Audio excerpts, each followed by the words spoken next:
And we begin with good day, sir. Geeks come in all shapes and sizes, and that they come into all kinds of things. I was thinking more about the Satanic Panic. By the scholar Gary Gygax. Well, wait, hold on. I said good day, sir. Not defending Roman slavery by any stretch, but God, that's bad. let them vote. Fuck off. When historians, and especially British historians, want to get cute. Oh, it's in there. Okay. It is not worth the journey.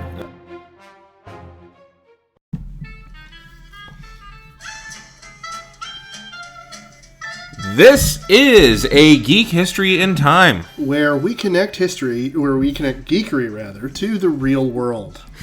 Geekery to history. Yeah, it's okay. I called it a Geek History in Time. Yeah, it's a Geek History of Time. So we're going to keep it going. Yeah, we are. Raw and uncut. Yeah. So, I have been a... Who are you? Nerd. My name is Ed Blaylock. I've been a nerd since birth, really.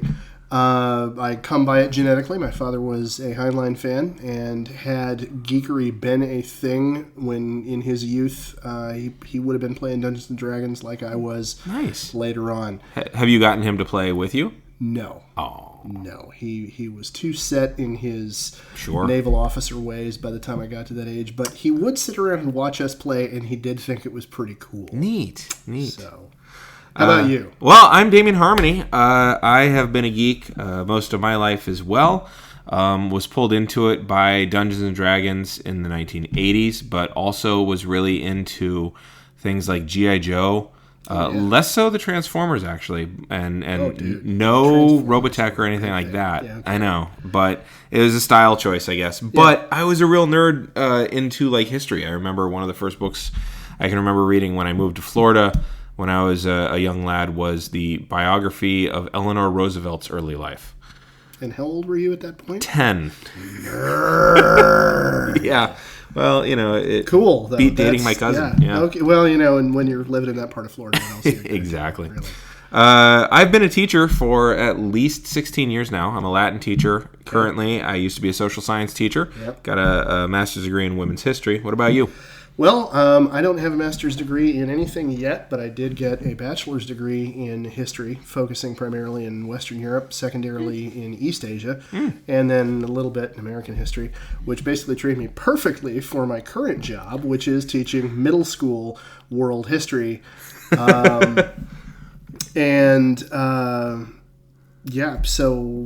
that's my background.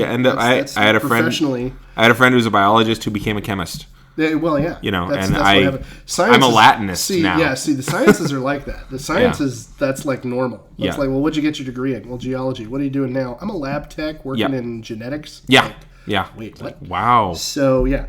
So, what have you brought for us to talk about today? I want to talk about something really, really gross. All right. Yeah. I'm down with it. Yeah. So, your comic books? I got a head packed full of stuff like a Venezuelan ballot box, as I said earlier. I want to get that joke in here because I think it's funny. Yeah. So, gross, I'm good with. Yes, comics. Yeah, good. Lay it on me. So, who is the grossest superhero you've ever seen? Oh, Lord. In Marvel. Keep it Marvel. Superhero or villain? Either. Okay. I'm going to preclude that with the fact that you're wrong. Oh, really? Okay, yeah. Really? Yeah. So who's the grossest? Grossest. Yeah. Grossest, I'm going to go with Blob. Nope. No? Fantastic Four. Really? Fantastic Four are gross. Yeah, they are gross. And that's... Dude, no, I'm sorry. They're so gross. Right there, that's heresy. Johnny Storm. Dude. Hella gross. Okay. Hella gross. All right, so... Yeah. Now that you've spoken this heresy, you need to convince me that it's heterodoxy quickly. Fair enough. Because I've got an hour at the table. This better happen. So this one is titled "The Fantastic Four is Gross, Y'all," and that's why it worked as one of the most subversive comic books of the 1960s, accidentally. Okay. So, never thought of it as being particularly subversive at all. Incredibly, it's one of the most subversive comics there was. All right. Yeah. Preach it, brother. Lay it on. Okay, you have my undivided attention. All right, so Sherman set the Wayback Machine for 1961. We should do an episode on Rocky and Bullwinkle. We really need to. Talk about subversive. Oh, see. Jesus. Yeah, you get no argument from me there. So it's 1961. Yes. All right. Superheroes are back. Yeah. As you all might recall from Why My Dad Hates Adlai Stevenson. Indeed. The Comic Code Authority. DC has a cool thing going with its team. It's got Justice League. Oh, yeah. At this point, where it combines all sorts of really top-notch heroes. Yeah. To the team best up. of the best. Yeah. For Superman, instance, Batman, Wonder Woman. I don't know if Aquaman was part of it at that point in history. Aquaman. Yeah. Well, the list I've got is Crimson Green Lantern, Tornado, Green Lantern, Flash, Martian Manhunter. Oh yeah, John Jones. John Jones. Which just John spell Jones. it weird. John Jones. Yeah. Wonder Woman, who was originally their secretary. She originally signed on as their secretary. Boy, what an artifact of the time. Boy, howdy. And now in the current Justice League franchise, she's like the hardest badass of all of them. Well, she's Sigourney Weaver. Yes, she's the working girl who worked her way up. There you go. You know? I like it. That works. Batman. Oh yeah. Aquaman and Superman. Okay, so they had them and they fought bad guys. Yeah. They all had their own identities. They all had their own comic books still. So, and so they're just kind of tossed together as kind of the all-star team. You know, like so. And baseball, you had all-star teams, by the way. Yeah. And guys would come together and play. Football hadn't started doing an all-star game. No, they don't get the Pro Bowl going for a while. Happen for a while. And even so, it there's no point to it. But in baseball, it decides who gets home field advantage. Like they've built stuff into it. Originally, the baseball all-star team, I don't know if you know this, was to raise money for Ty Cobb, who got suspended for beating up a fan because the fan compared him to a black person. And all the players were like, okay, he made it gone too far, but the fan had no business putting that kind of a diss on him. Wow. So it's like 18 layers of horrible. Horrible. Yeah, it really is. So yeah. Wow. When the commissioner is actually the good guy. You know? But it's because most of the players from Detroit were from Georgia. And they're playing in Detroit. Oh, yeah. just bizarre. We might do an episode on baseball. All right, yeah, we're going to have to. So or two, because there's multiple layers. I'd say 9. Yeah, just, nice. Stretch the 7.5 episode out. We'll play it. Thank you. I like it. And we'll bring someone in to do one of the episodes as a designated. Relief. Yeah, designated. Yeah. So because we'll do American League. I like it. But anyway, these players, they're all kind of just tossed together on this all-star team to sell one more mag, one more comic. Yeah. And people love that, but it wasn't a team like a team. Like it's similar to baseball all-star teams where it's like, oh, they all played on the field in the same way, but they didn't have chemistry. And they don't really spend a lot of time at all practicing together, and a lot of the time they're busy playing against each other. Same thing with these heroes. Then when you get them all together, every one of them wants to be the star. And so, you end up with all kinds of interesting. Well, so Marvel's behind the curve on this one. They've got cool superheroes too. They do. But they don't have any big teams, and they don't have any superheroes really with their own issues yet. They've got Journey into Mystery, and they've got a few other things like that Thor and Ant-Man show up in. So they're behind the curve. Stan Lee, and I'm going to probably reference Stan Lee more than anyone else, just because in the popular zeitgeist, and I fully recognize that. All of the other creators on the list. Right. And I fully recognize that his history is problematic with other comic book writers and creators and stuff. But just for shorthand, we're going to say Stan Lee when we talk about them, and Jack Kirby. So Stan Lee was told by the head of Marvel to come up with a team since the JLA was selling so well for DC. Stan Lee gave a set of ideas to Jack Kirby, and Kirby ran with it. Now, this is according to multiple sources, and different sources have different stories. Depends on whose side you take. Okay. I've heard it once said that Stan Lee made Marvel Comics with a capital M and a capital C, and Jack Kirby made Marvel Comics with a capital M and a little c. And it's probably right. That's a pretty good analogy. Yeah. Yeah. So at the very creation, you got the Fantastic Four, right? And they, you look at them, right? And it's four white folk, one guy with slightly graying temples, a woman with a bob cut, her little brother, also a blonde, and their squat, short friend who then becomes squatter and shorter, but orange. And I'll get into that. Yeah. And Rocky. Yeah. If you look at them all, they're actually really grotesque. Most of them present as normal, but they're grotesque. And this is what I'm talking about. They're gross. They are grotesque characters. So the very creation of the FF was the first strike for this idea of grotesqueness. Or I guess grotesque. Grotesquerie. Grotesquitude. So... Yeah, I think it's grotesquerie. Oh, really? The French do weird stuff. That's where we get the word from. So look at the, but also look at the heroes in the Fantastic Four. None of them are Steve Reeves lookalikes. None of them are these incredible bodies, these physical bodybuilder bodies. specimens. Right? They're skinny, or they're squat, or she's kind of pretty but pinched faced. Like there's. Yeah, no, I guess none of them are these idealized figures like we see Captain America being like we see... Well, like we see in the JLA. Yeah. Justice League of America is filled with classically handsome bodies. Superman and Wonder Woman being the most obvious, but if you look at any of the heroes there, they're all good looking, even John Jones. Like his body is amazing, you know. But the Fantastic Four... they don't look heroic. Reed was skinny. Sue was curvy, but not particularly skin showing. Johnny was covered in flames. Well, and even in his human form, he was a good enough looking kid, but it was really clear he was a kid. A kid. He was a late teenager. Yeah. And then Ben Grimm, he's a big ugly mess. Even when he was human. In so many ways. So so if you look at them as their hero forms. Sue is covered pretty much neck to toes. Yes. So not showing off skin. Reed is skinny, not muscular.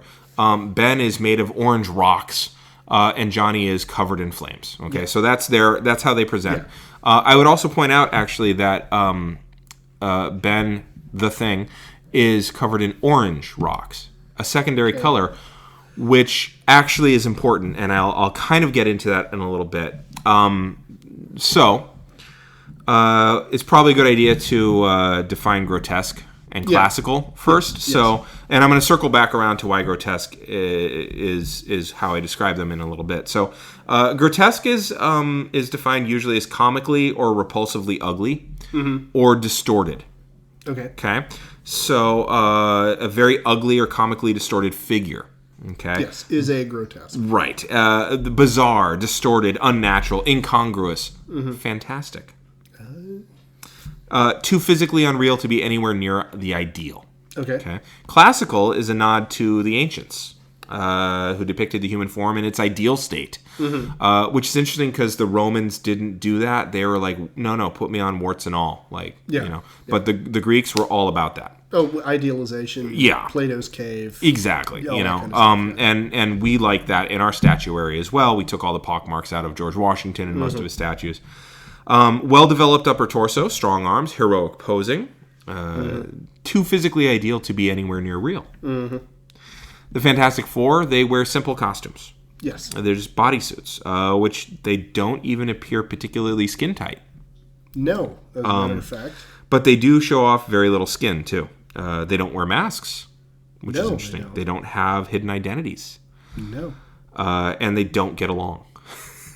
Which is a very big, major part of the writing development, especially at that phase, because the JLA was everybody got along. That was, the very roots of the whole idea of Batman and Superman being best buds, right? Which carried on forever, and hit a nadir point when Frank Miller decided to go dark, way dark. And then, has been reintroduced in more recent storylines where the two of them are presented. I like the depth in the newer storylines because they're presented as being each other's Freudian mirrors. Yes. And I think there's something really meaningful and really great to that. They both represent each other's ideals and nadirs. Yeah. And however, when we're talking about the early JLA, it was just, we're all good guys. We're all good guys. We all wear primary colors. We're fine. Primary colors. Well, gray, don't know. But the rest of his outfit is blue and he was mostly blue and yellow. The cape, the mask that you looked at was mostly the cape and the cowl, which was blue, and then his logo, which was yellow. Right. And Soups had all three. Yeah. Wonder Woman had all three. Martian Manhunter was a little different, but he still had the red, and the yellow. Flash, of course. Flash, very red and yellow. The DC version of Iron Man. Yep. Well, no, I'd say Batman is conceptually. Conceptually doesn't have the alcoholism. But aesthetically. Oh yeah, aesthetically, absolutely. Yeah. So, actually talking about that, let's delve into just for a minute the colors of superheroes. So, yes. I'm talking about the colors that they wear. Mm-hmm. So, superheroes, the good guys tend to be primary colored. The bad guys tend to be secondary colored. Yes. So, the good guys are almost always some combination of red, yellow, and blue. Mm-hmm. Or some combination thereof, 2 of the 3 usually. Mm-hmm. Bad guys are almost always some combination of green, purple, and orange. Now, there's reasons for these colors. For instance, if you are wearing lots of red and blue, you have a nobility to you, you have a heroism to you, but there's also sacrifice that you are committing for your, for the greater good. If you wear yellow, and yellow can stand in for gold, by the way, but if you wear yellow and blue, you still have that sacrifice, and also you're somewhat misunderstood. Okay. Perhaps a reluctant hero, or at least a hero who has to explain his way out of normal problems. If you wear red and yellow, you tend to be very much the alpha hero in general. Okay. If you wear all 3, you are kind of like the superhero. Yeah. If you are a bad guy, you're wearing your secondary colors. If you have purple, you tend to be the leader of men in some way. Mm-hmm. Either the mastermind or what have you. The purple man. Yeah. Being the most obvious. Most grievous example, Killgrave. If you're wearing orange, you're insane in some way. Your values are out of step with the status quo values. Okay. I have a thought on that, but I want to hear what you say about green. Green is you are mentally and morally corrupted in some way. And the green is almost always a sickly green, because there are some superheroes who wear green, but it's a richer green, it's a healthier green. Mm-hmm. They're typically tied into some sort of spiritual or natural capabilities. Or they're bad guys who turned good guy. So that's Hawkeye often what you see. Example of purple. Exactly. He started as a bad guy. Yeah, and his DC equivalent Green Arrow, right? Looking like Robin Hood. Yeah. So, but it's a richer green. It's a forest green, emerald kind of green. Hunter green, if you will. Yes, as you will. Now, so talking about the orange. Then, yes. Orange indicating being out of step, being crazy, insanity of some sort. Yeah. What I find interesting to say is that's if orange is the code for insanity, we see the example of a supervillain in secondary colors. To me, anyway, is the Joker, who's in green, purple, and white. And part of his whole backstory is that he is, pardon my French, batshit crazy. And he's wearing white. And what does Batman wear? Black. Right. Okay. So they're mirrors of each other. Right. They're both chaotic evil. Okay. All right. Yeah. Actually, no. Batman's lawful evil, but we could have that discussion in another episode about assigning. But actually, the best example I like to point out there's 2. There is I was going to say Norman Mailer. No. No. Norman Rockwell. No. Hey, no. There is Norman Osborn. Oh yeah, the Green Goblin. Yeah, Green Goblin. Green and orange. No, that's Hobgoblin. That's his son's therapist. Who went crazy. Okay. Green Goblin is green and purple. You're right. He is a leader of a corporation. Yes. My other favorite example is, and I've got a whole episode for this, is Magneto. He wears orange with purple piping and a purple cape. He is the leader of mutants, but his idea of separatism... I always saw that color as being more red than orange. Yeah, it's because of the 4-color comics. Maybe it says something about me. No. It's 4-color comics. That's how it was. But it is orange. It's meant to be orange. And it's because his idea of separatism, and I'm going to get to that in that episode, is out of step with the status quo. Okay. And therefore he is insane. Okay. It's just a couple steps away. So you hardly ever see good guys wearing orange. This is true. Sometimes there's a little bit of purple. Yeah. Not much. In the 90s, everybody wore purple. Yeah. Because it was the 90s. Yeah. And it's usually purple and turquoise or something. Sure. Yeah. But, and there are some good guys who wear green, but again, it's a healthier green. Yeah. And if a good guy ever puts on brown, it's because he's trying to retire. Okay. Kind of an odd All thing. right. And if a bad guy wears silver, it's the same as a good guy wearing gold. Okay. I'm very wealthy, and I'm an exemplar of whatever I am. Yeah. So, Dr. Doom. Yeah. He wears a green cape, which is interesting. Corrupt and incredibly wealthy. Yep. All right. Which is a really interesting thing, because if you look at the Fantastic Four now, they wear blue, but it's a slightly muted blue. Mm-hmm.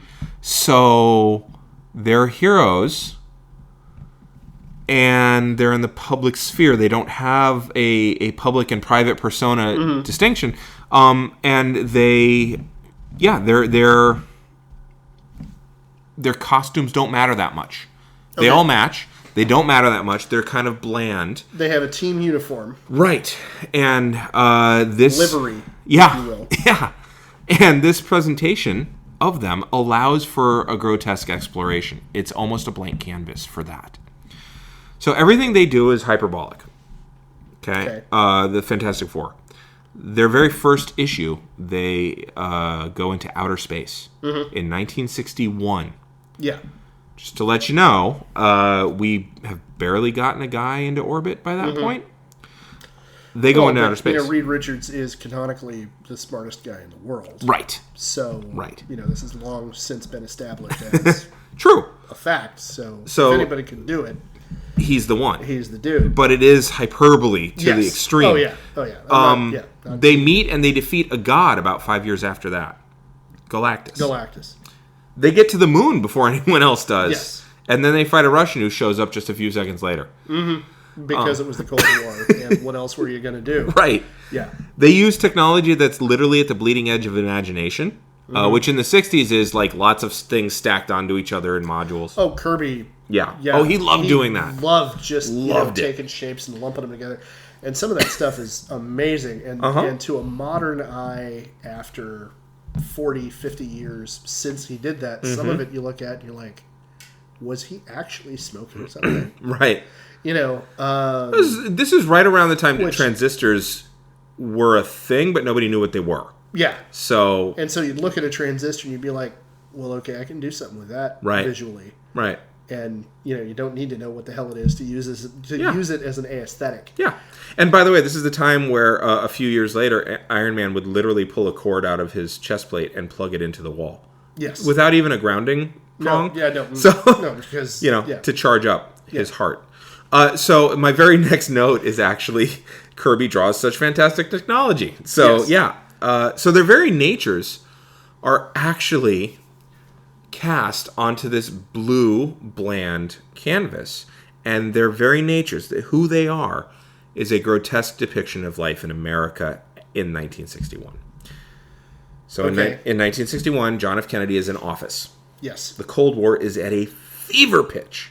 Yes. Imagination and fear are at a zenith unseen up until that point, right? Yeah. Superlatives are happening. Yeah. Everything is a superlative. Oh, yeah. I imagine anybody living through that time period probably had a similar level of emotional WTF to the events of the day that we have.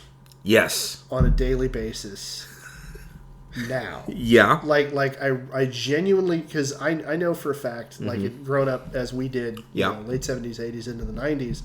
By that time, the fever pitch of the Cold War had died down, and it was background noise. It was a low-grade fever at best. Yeah. You're running around at a temperature of 99.5 all the time. Yeah, you know, you walk in pneumonia, you can go to work. Whatever, yeah, exactly. You know, and I mean, that certainly warped our worldview in ways that sometimes come up to us starkly now in a post-Cold War world.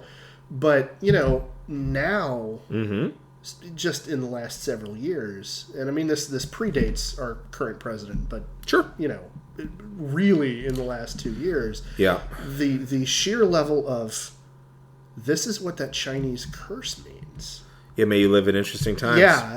Is I mean, it's a daily thing. It's every new headline, and I can only imagine that with, you know, Kennedy on one end and Khrushchev. On the other, both of whom wanted to not die, by the way. Oh yeah, but it's really important to note that both of them wanted to bring it down. Oh, really? And Ike and Khrushchev definitely wanted to bring it down. Oh yeah, no, Eisenhower. Oh Lord, yeah. And Kennedy wanted to bring it down too. Yeah, when Eisenhower left office, remember, of course, he gave the speech about every gun that's built in the place of a school. Yeah, B-52 is 8 schools operating fully. It's so many bushels of grain. It's a fully staffed hospital. Yeah. Republican. Yeah. That's what Republicans sounded like. I just as somebody who is still coming to grips with being a liberal as an adult, that's what Republicans used to sound like. I'd like to go back there, please. Mm-hmm. Anyway, we can move on now. I needed to rant. Sure. So I would say, though, in 1961, they had something we didn't have. They had a very clear existential threat that was the wolf was in the driveway, if not at the door sometimes. We have wolves on the street. Yeah. But we haven't seen them. We just hear them at night. Like, actually, literally wolves on the street. Well, have you heard about hybrid wolf dog? Yes. Coyote? Yeah. Yes. We literally have wolves. Yeah. But anyway, that's side issue. Just goes to show how surreal the world actually is right now. It really is. But I would actually go so far as to say that, and I'm trying to get my dates right, but, we're talking about 61, 62. Oh, I've got... We have a point at which the wolf was not only at the door was cracked open, and everybody was trying to shove him back out of the house. Yes. And I'll get to that. Yeah. Okay, because we're talking about Cuban Missile Crisis. Oh, yeah, Yeah, talk about existential threats. Yes. We got as close as ever to dying as a species as we've ever gotten. And now it's like, then that was a huge spike. Oh my God. What you're talking about now is like a 40% of that, but it's constant. Yeah. Like, at least they spiked and then went back down to 20. Yeah, we're hovering at 40 again. The whole time. Yeah. And somebody might accidentally sneeze and hit the button kind of thing. Yeah. Or might just like decide to hit the button instead of send on their tweet. Yeah. So, God knows. So, but in 1961, superlatives are happening. Yes. Roger Maris breaks Babe Ruth's record while these comic books are on the shelf. Okay. That's a big thing. Yes. Pat Robertson is televangelizing for the first time while these comics are on the shelf. Oh, wow. People were escaping East Berlin in huge numbers by using sewers and underground tunnels while these comics are on the shelf. The Communist Party of the United States of America was forced by law to register as an agent of the USSR. Which, by the way, turns out historically was not the injustice necessarily that we think it was. But moving on. A party with an ideology that they claim specifically, I think it's an injustice to go after them. People who are acting for their own benefit and for the benefit of another government and not saying that they're agents and then running for office and then being placed into office, I think that's a different thing. Yeah. So, but they were also ordered to give over their roll sheets to the U.S. government. They refused. Okay. They actually had moral compunctions. Oh, wow. While these comics were on the shelf. Okay. Major Robert White set the record for the highest flight with an airplane. All right. At 215,000 feet while these comics are on the shelves. Was that the X one? I think so. Yeah. NORAD conducted a test which grounded all air travel for over 12 hours. Oh, yeah. Even then, it was unheard of to do that. A B-52 went missing forever during this exercise, by the way. Like, never found. Yeah. While these comics are on the shelves. We don't know what happened to it. We don't know. It's a big ocean out there, though. So. Yeah. Khrushchev takes control of the Politburo in the USSR. He gives a 6-hour speech. I presume in Russian. He promised a 50-megaton nuclear bomb by November and total victory of communism by 1980. Not a total victory of Russia, which now we're seeing, but of communism. Yeah. While these comics were on the shelves. Yeah. The USSR test launched a submarine-based nuclear missile while these comics are on the shelves. The U.S. responded a few days later by saying there was no missile gap while these comics are on the shelf. Because actually there wasn't. Right. There never actually was. The U.S. and Soviet tanks are literally pointed at each other in Berlin over a minor traffic dispute with a car. Okay, wait. Yeah. So there's a minor traffic dispute. You bumped into me. You got your chocolate in my peanut butter kind of thing.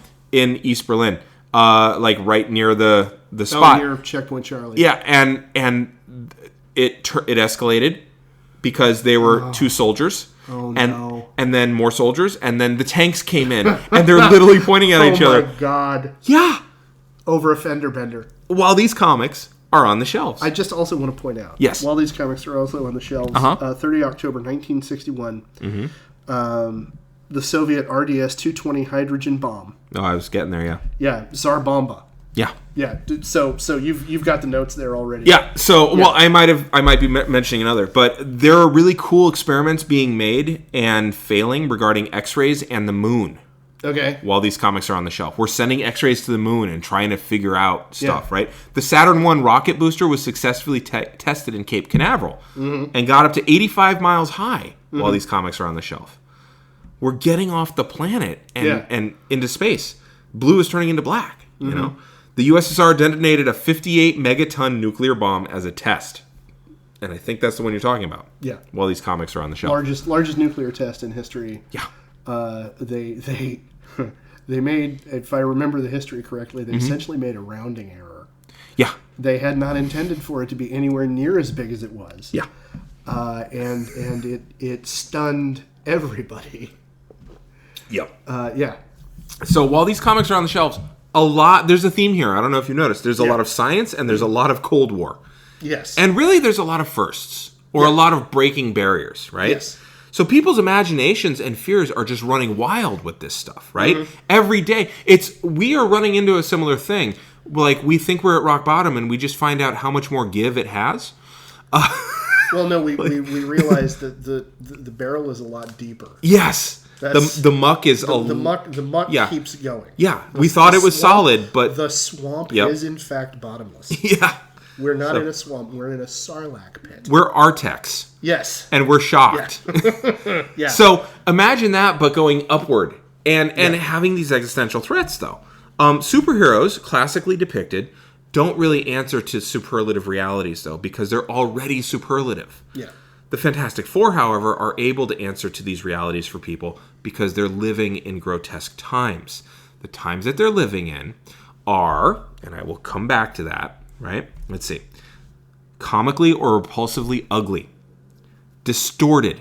Very ugly or comically distorted figure of what you expect. Bizarre, distorted, unnatural, incongruous with what you know, or fantastic. Okay. Too physically unreal to be anywhere near ideal. Okay. That's what we're living in the 1960s. So, now we're going to take a look at the nuclear family, because that was the thing that was going to save us all, is if we all do the same thing at the same time and live in the same places, no Jews allowed. That's going to save us. Levittown. Right. Levittown. Suburbia. Boy, yeah. Leave it to Beaver. Right. By the way. Yeah. Dirtiest TV ever. Yeah. Yeah. I want to point out that my father and my uncle, who are four years apart in age, my father's 44, my father's 48. Technically, my father is not a baby boomer. But I want to point out that my dad and my uncle nicknamed one another Wally and Beeve. My grandmother vacuumed in her pearls. Oh, Lord. Wow. My grandmother was the living embodiment of June Cleaver. Nice. I mean... No kidding. That is what my dad grew up in. My parents, my mom grew up in a three-child household, 2 parents. Papa owned a collision shop for a while.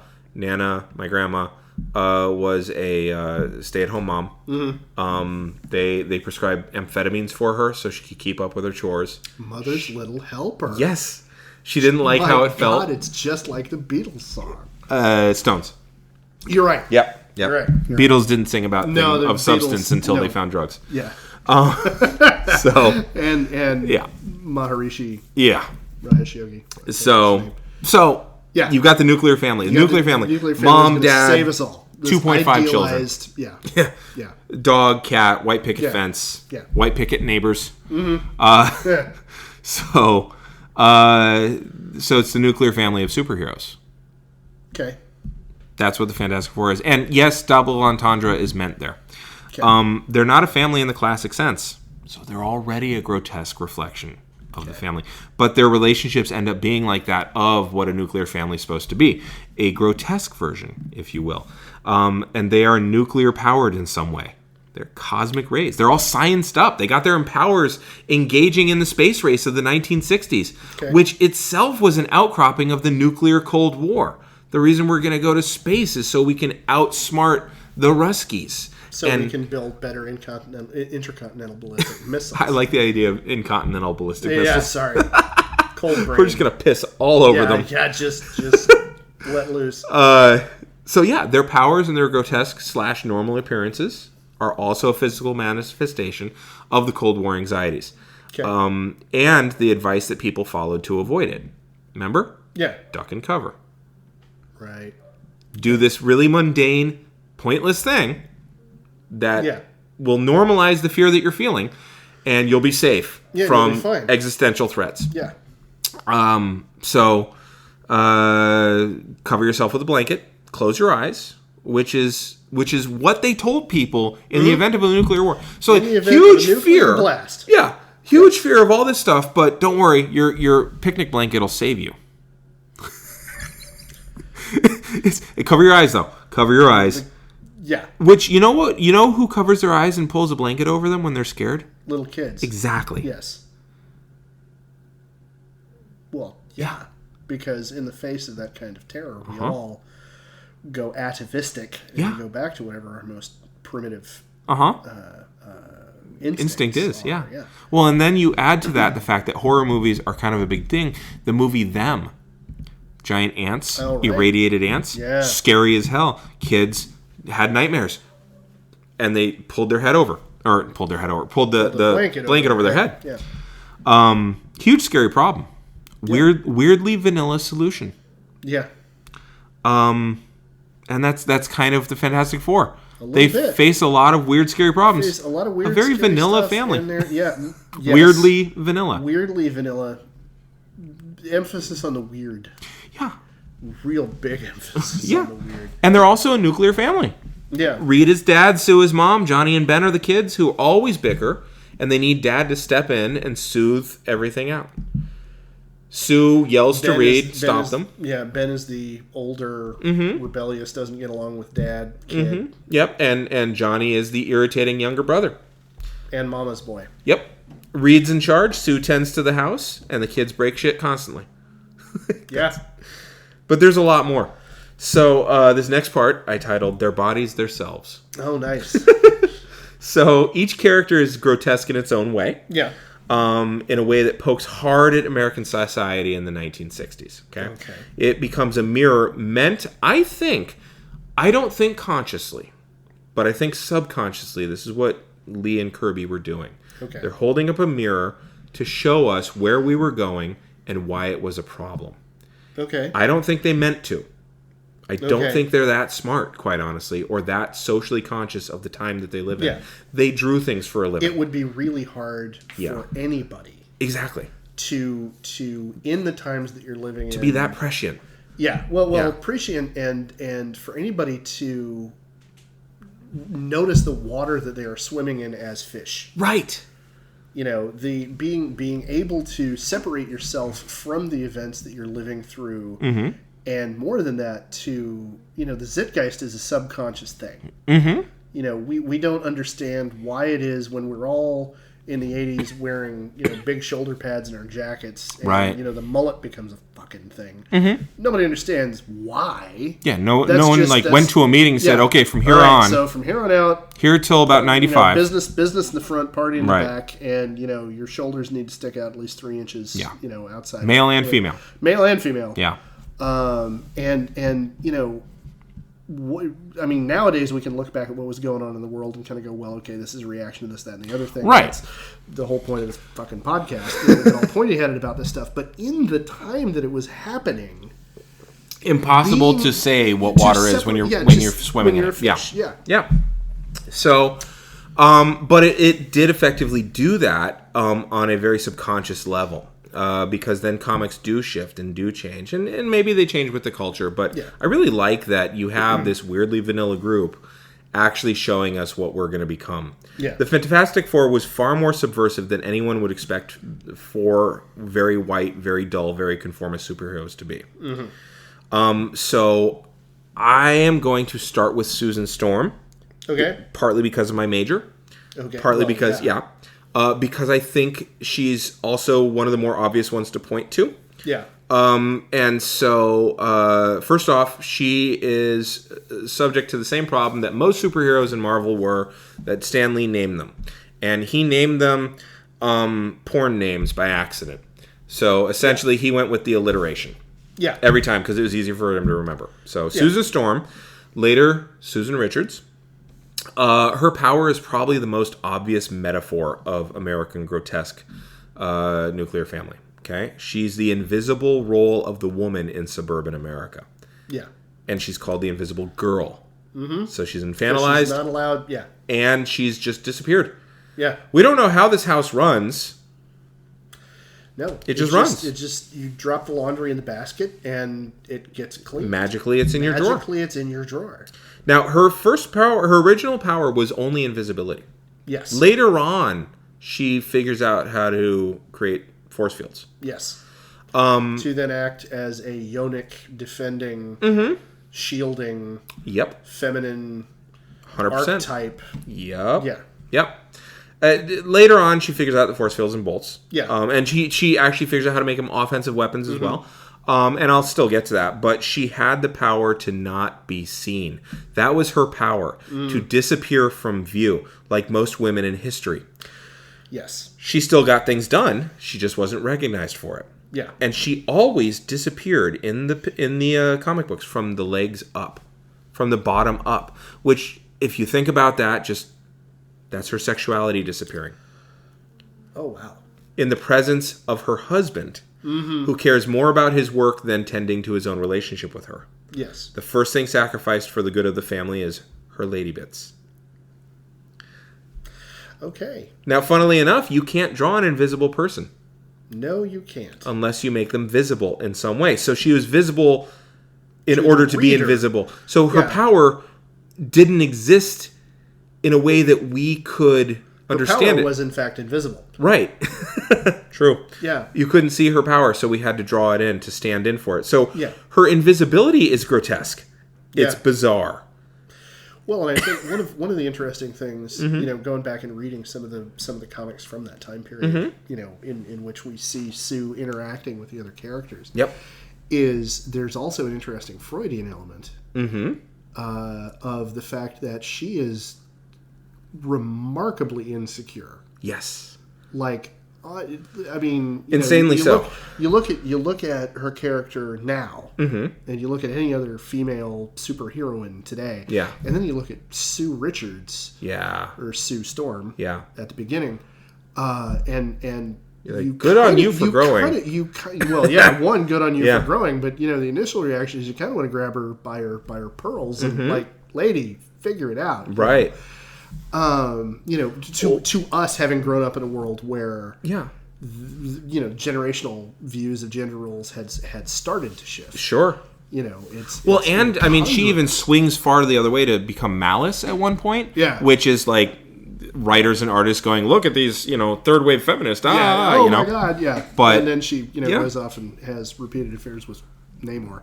Yeah, well, and that's the thing. She's like, she doesn't know who she loves more, and she really does love Reed more, but he never pays attention to her. And then she's got this guy who totally pays attention to her. By the way, he's more classically handsome, except for his pointy ass ears and his widow's peak, which is normally a bad guy thing, and his green shorts, also normally a bad guy thing. Well, he's an anti-hero. Yeah. Get go from much farther. And so the wings on his ankles. That's about living underwater, flying fish. Yeah. So whatever. In her invisibility, she's grotesque, and she is at once invisible to men's appreciation, and yet still visible to us, the audience, as being unavailable. Whoa. Yeah. Now, her force fields point to, obviously, like you said, a protective role. The yonic defender, the matron defender. She keeps people safe, as a good mother should. She stays unseen, as a good mother should. She keeps things together, as a good mother should in the 1960s. Funny thing, she's an amazing scientist in her own right, but she cares so much more about fashion and woman-y things, probably because this was men writing a woman. Mm-hmm. But she takes much more of a backseat role anytime her husband is around. Mm-hmm. She tends to be the peacemaker amongst the other two members of the team. Mm-hmm. She's the mother. Hence your invisible force fields eventually.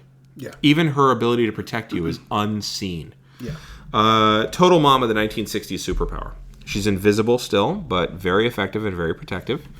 Some would say she ends up being the most powerful of the group, but she's also the least expected to use her power. Okay. And she also ends up being damseled so many times. Oh, left, right, center, yeah. Backward, forward. Yeah. Boy, howdy. Yeah. Now, she's not particularly gorgeous either. No. She is attractive, but in a matronly way, a fairly sexless way. Yeah. Certainly compared to anybody else. Compared to Wonder Woman, for instance. Yeah. She's an admiring and doting fiancée. Yes. And wife. Well, it's interesting. You talk about them being grotesques. Mm-hmm. Physically, they're grotesques. When we're talking about their roles in this, subconscious allegory for the nuclear family, their roles are idealized. Yes. She is certainly what the writers and artists of the comic book would consider an ideal fiancé in 1961, 1962, etc. Oh, yeah.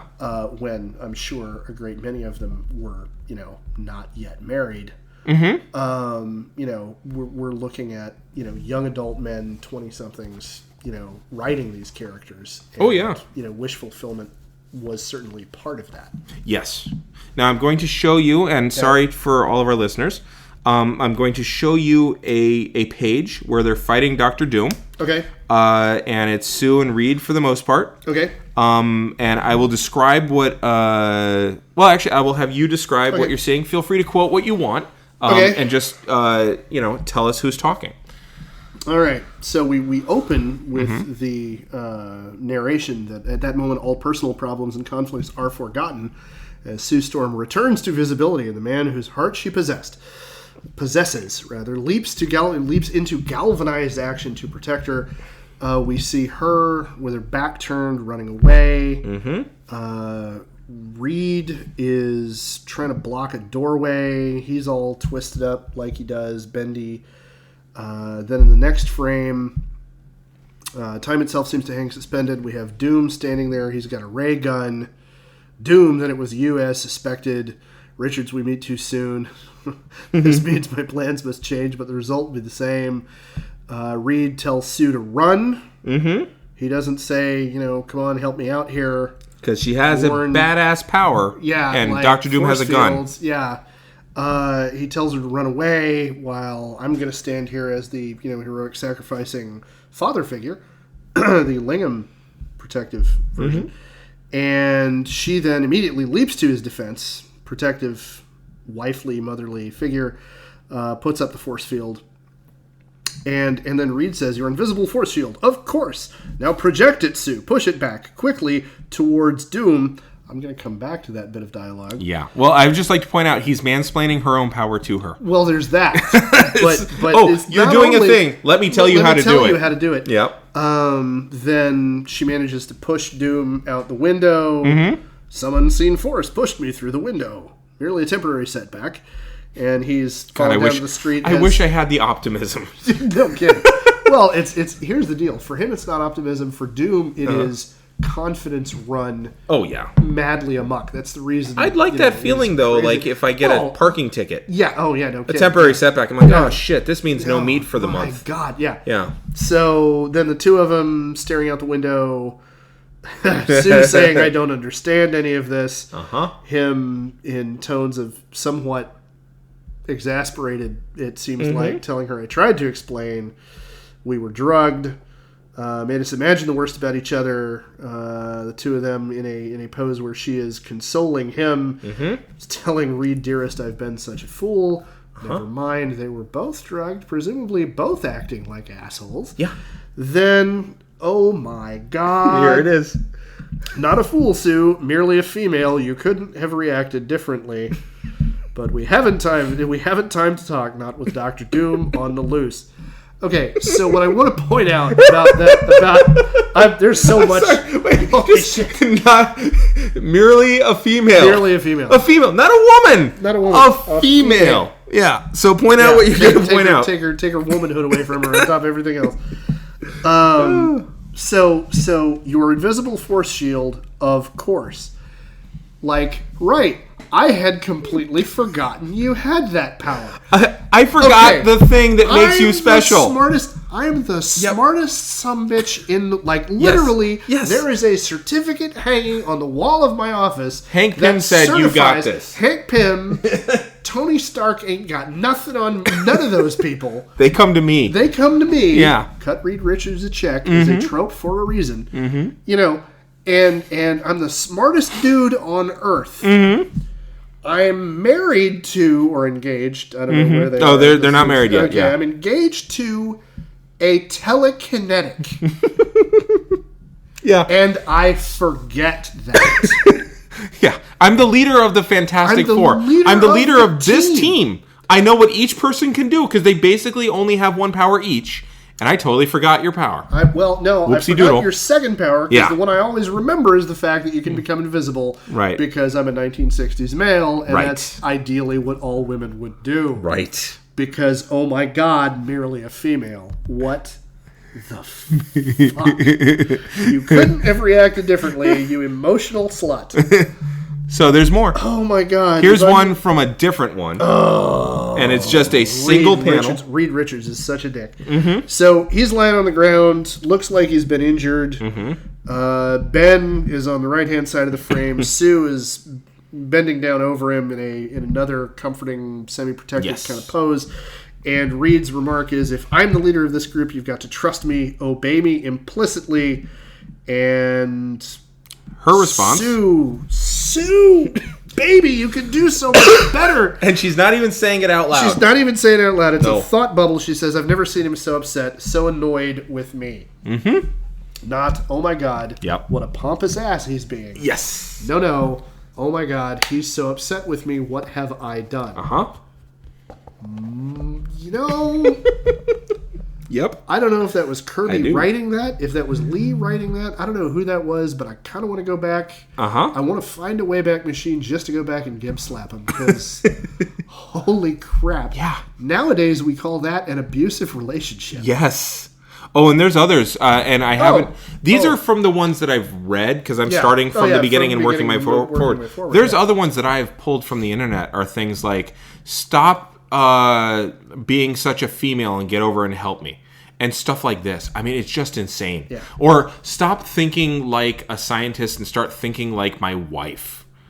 By that point, they're married. Yeah. So never mind the fact that you can't think like her husband to save your goddamn life, Mr. Smartest guy in the world. Or hers. Yeah. And she is damseled all the time. Oh, constant. She's always captured. Yeah. And she's the love interest of a disinterested man.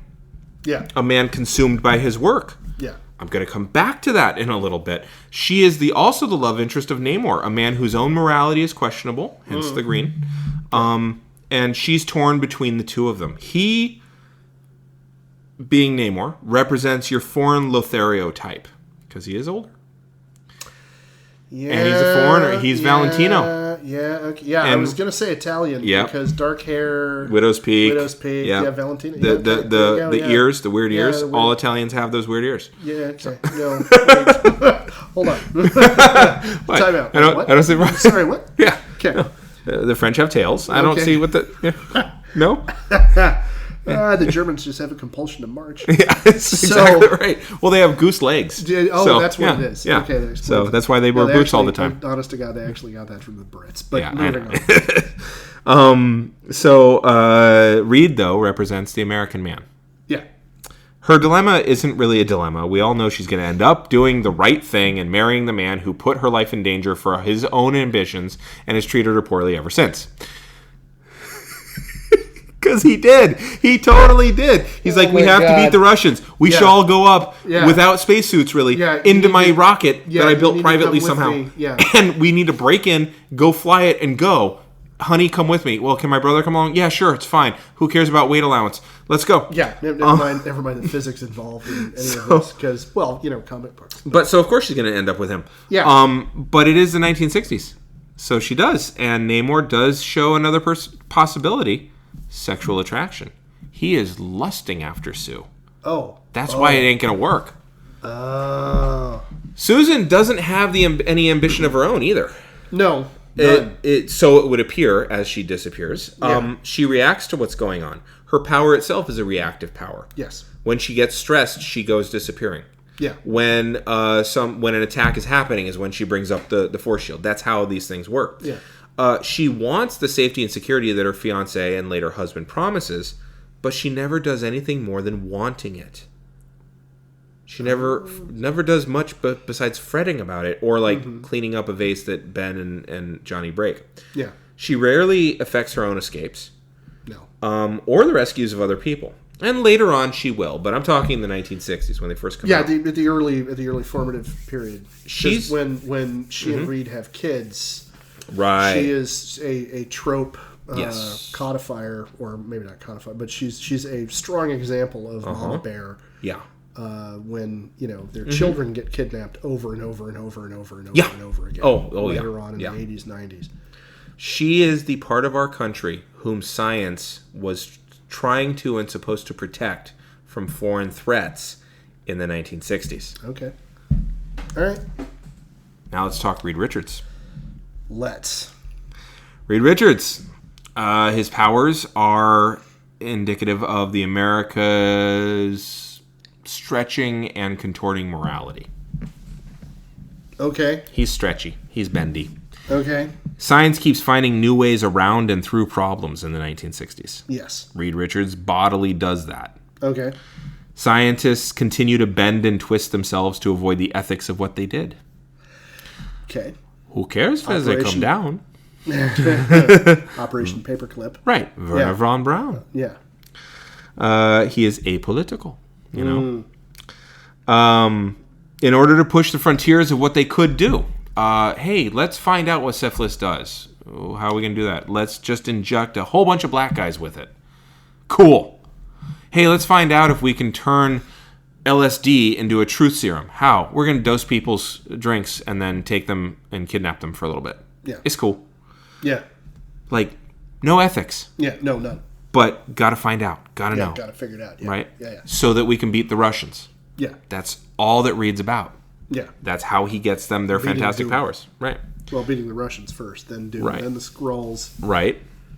Or was the Skrulls first? Skrulls first. Okay. Yeah. Also, I want to point out Skrulls, Cold War menace, shapeshifters. Could be absolutely. Anybody. Don't know who's an alien. Oh, yeah. See something, say something. Obvious, yeah. Yeah. So. And at the same time, Superman is saying, hey, it's not American to turn your friends in, by the way. Like, there was a weird subversion there. Yeah. So his ambition knows no limits. Mm-hmm. He endangered his best friend from college, his girlfriend, and her brother. He hasn't even asked her to marry him yet. No. In order to realize his dream of superiority in space and science. Yeah. Well, and to prove his to prove himself right. His intellect, yeah. No price too high to pay for his ambition. He's also a father figure. So here's your nuclear family again. She's the mother, he's the father. He continues to find ways to maintain his role as father with increasing flexibility and stretching. Mm-hmm. So he doesn't go and get drunk. He physically can move stuff around and make it happen. Mm-hmm. The dad of the 60s was going and getting drunk and escaping the family because the pressure was too great. Okay. I'm painting with a broad brush because it saves time. Yeah. Some would say that he stretches himself too thin. But regardless, he maintains his own sense of exceptionalism and composure. He names himself Mr. Fantastic. Mm-hmm. And the group takes on his cognomen. Oh, yeah, Fantastic Four. Which, I gotta tell you, my spell checker turned it to abdomen. Which I was like, no, it doesn't take on his abdomen. Nice. In addition to his own powers, he's a brilliant scientist who never has time for his relationship with his fiancée and wife. He rarely is involved with his family dynamic at all, except to come in and be an authority figure. Yeah, and tell everybody else what to do. Right. You Other have than to that, obey me without question. You have orders which must be obeyed. Sorry. That's okay. I went John Cleese there. Anyway. He's utterly consumed by his work, and in the 1960s, America was consumed with the Cold War and the space race, especially its father figures, the government. Okay. I would also argue that the model for the nuclear family in the 1960s, the role of the father, and this is mirrored even in the generation, even in our generation. Yes. The parents of our generation, my father-in-law held that same kind of outlook on his job. His job was to go out and make the money to support the family, and the idea of being home to be nurturing, supportive, being around. I've got to go out and do this thing with the guys from the office because I've got to build those relationships because that's work and that's important and that's this, and so that didn't go away with just that generation. And it wasn't just the scientists and the engineers. It was any father figure during that time period. Oh, yeah, and it's still, like, I have a friend who is a stay-at-home parent, and he still gets looked at a little sideways from people who are otherwise very, very accepting of all things. They're like, kind of looking at him like he's not doing his job. It's like, no, she makes more money. I'm going to stay home. Yeah. Our kid is always taken care of. I'm like, wow, that must be nice. Yeah. You and I as teachers, in the summertime, we're full-time dads. Yes. It's amazing and fun. Yeah, which is great. But, we have to deal with the same thing. Yes, we do. I mean, it's only for 2.5 months out of the year. And we can just say, "Oh, I'm a teacher," and people are like, "Okay, there's a reason." All right, there's a reason. It's okay. You get you get a free pass. And it's like, you know what? If I wasn't a teacher, it would still be okay. If my wife was an attorney, like a judge, whatever, and making enough money that she could be the one, so we could be a single income household, we'd do it. Yeah. Oh, absolutely, dude. So, Reed Richards. Yeah. If you look at him, he's not actually classically exceptional in any way. No, he's really not. He's not ugly. He's really got a really square head. Yep, but he's not stacked either. He's skinny. He's bland. He's graying at the temples. Yeah. Not what heroes look like. No. But he is what fathers looked like. He is what the father of our nation at that time looked like. This is true. Only, hey, Jack Kennedy was a good-looking dude. He was. Reed Richards wasn't terrible looking. No, he was a two-dimensional version of Jack Kennedy. All right, visually, okay. It's a stretch. I see what you're saying. The parallel is definitely there. Yeah, but it's a stretch. He'd have had movie star good looks if he was really Kennedy. But anyway, it's a stretch. Thank you. God.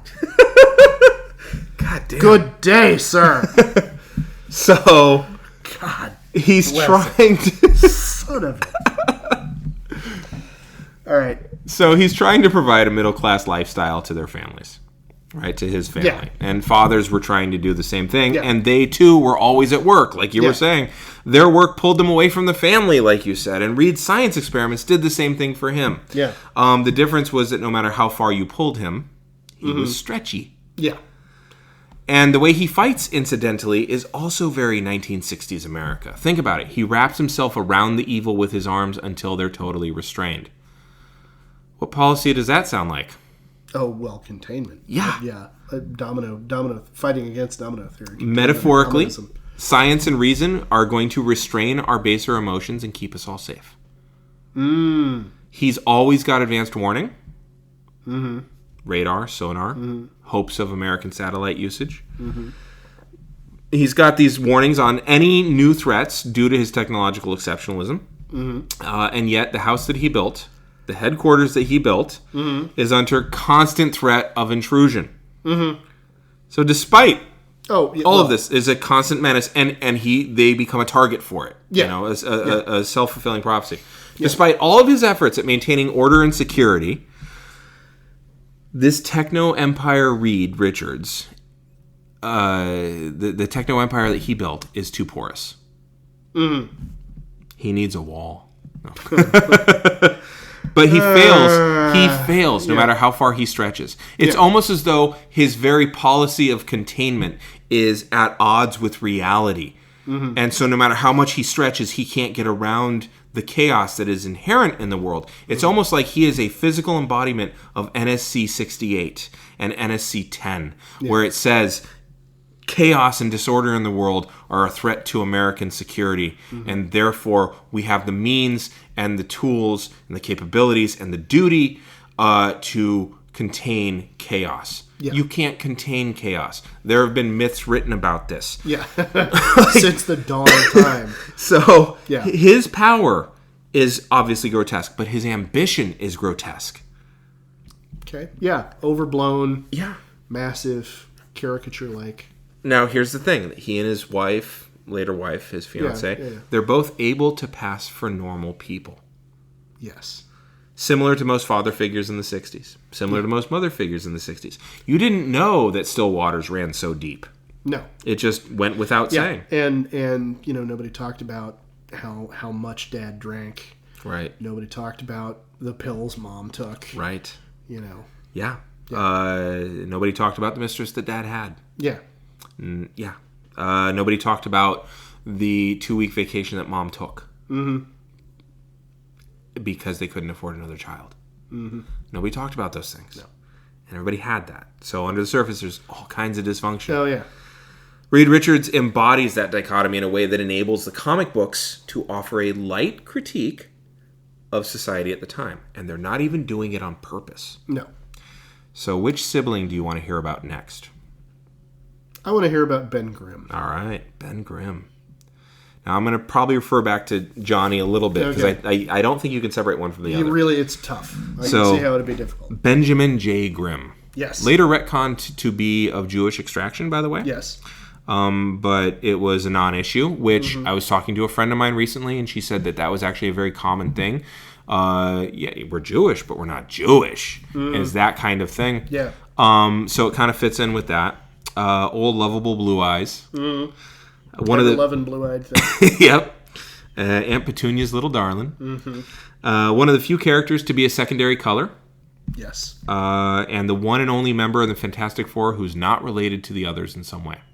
Yes. He is a man apart. He was Reed Richards' incredibly unlikely roommate. Yeah. And they become friends despite having nothing at all in common. He's the only one with actual military training. And the only one actually trained to fly things. Yes. Okay, so Reed Richards represents the modern professional man. Yeah. Right? Susan Storm represents the modern stay-at-home mom. Yeah. Ben Grimm is the working man. Exactly. Blue collar. Crusty. Blue eyes, blue collar. Stuck in his ways. Short-tempered. Cranky. Constantly antagonized by kids. Johnny. Okay. The Yancey Street Gang. Yeah. Feels marginalized despite drawing all the focus to himself.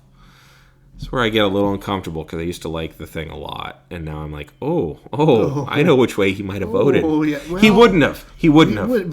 But the way you're describing that, that definitely. Yeah. He's the vet who came home from World War II and feels like the world passed him by 15 years later. Yeah. His training in the military doesn't really apply to his current life. No. But it did get him to where he is. Yeah. He's somewhat isolated. Okay. Reed is brilliant scientist. Susan is some sort of model half the time, and a scientist the other half. Johnny is a teen heartthrob and a race car guy. Ben is just the everyman. Yeah. He's our Winston Zedmore. If there's a steady paycheck in it, I'll believe whatever you tell me. Whatever you tell me. Yeah. You know, I have seen shit that will turn you white. You know, that kind of stuff. Yeah. Like, he is just. Well, and you can hear those lines modified into his particular style, being things he would say. So, despite the fact that that's an amazing analogy. Despite the fact that he looks nothing like us, he is the one who is most like us. He is the normal guy whose reactions we can relate to the most. He's the straight man. Yes. He's at once the most and least super of them all. He's also prone to depression. Yes. His powers? He's a giant and made of rocks. He's strong and durable. That's really about it. Yeah. Okay? When the Fantastic Four come onto the scene, his strength is totally unparalleled except for the Hulk.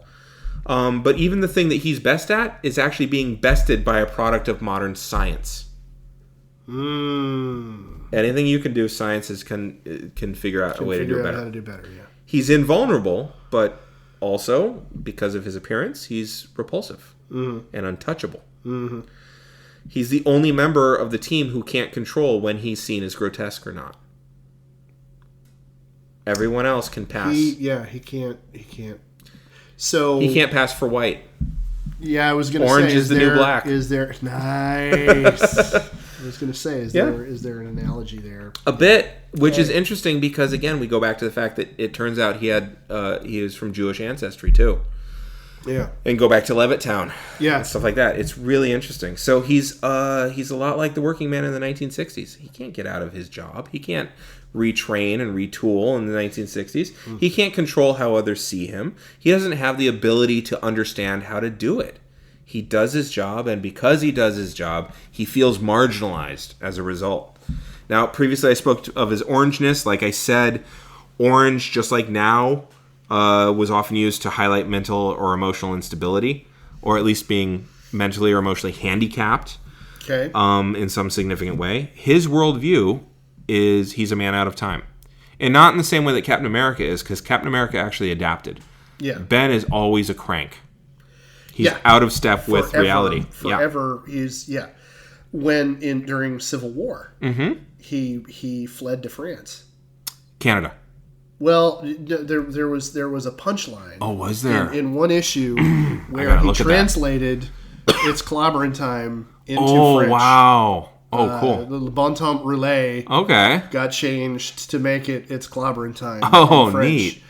And he just said, you know what? Look, I just thought he went to Quebec. I don't know. I don't know. I might be misremembering. Yeah. It might have been Quebec, but he was just, you know what? There's no way. I mean, you want me to register? Look at me. Right. Why the hell do I have to? I'm not going to do that. That's and he had an almost Cap-like speech about how that was bullshit. Yep. And un-American and not the world he wanted to live in. Right. And so I'm out of here. Yeah. And so yes, he's still a crank. He remains. He forever will be. Now I'm going to point out something that's currently problematic for us. He is a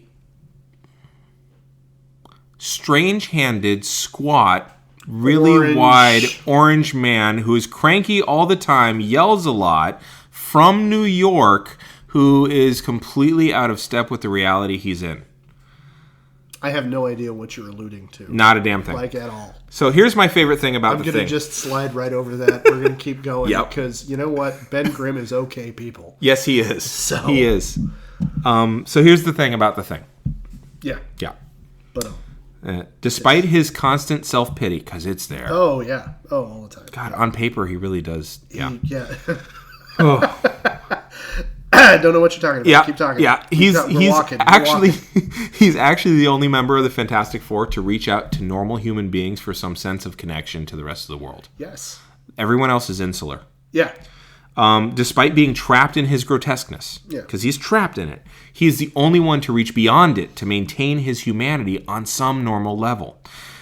Okay. Now, the woman he dates at first is blind, so you can get around that, and et cetera, et cetera. But he finds one, and the thing is, she's blind, so she can't see him. So she feels every bump and crack in his body to get a sense of who he is, and she gets to know the real him through that and accepts him for who he is. He's the only one who's acceptable, truly acceptable to an outside person.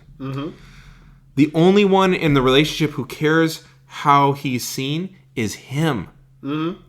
I think it's interesting because Reed is smartest guy in the world and unfortunately knows it. So he's completely tied up in that aspect of his ego. Yes, and he's so completely tied up in airy-fairy, Winham, super science. That he doesn't care about human connection.